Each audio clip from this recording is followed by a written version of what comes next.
Welcome back to the Rack Warehouse YouTube channel. Today we are taking a look at the Pulse Alpine cargo box from Thule.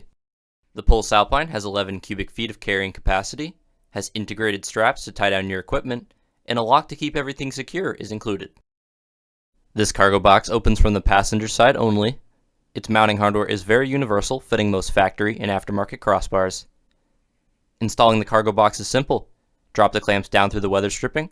The positioning of these clamps can be adjusted quite a bit, but for some vehicles, you may need to adjust your crossbar spread. To secure the box onto your crossbars, with the clamp centered around your bars, tighten the gray knob inside the box on all 4 clamps until they are snug.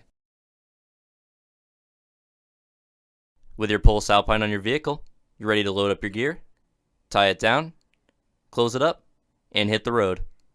Thank you for checking out our video on the Thule Pulse Alpine. If you have any questions about the product, give us a call at 1-800-272-5362 or send us an email to info@rackwarehouse.com.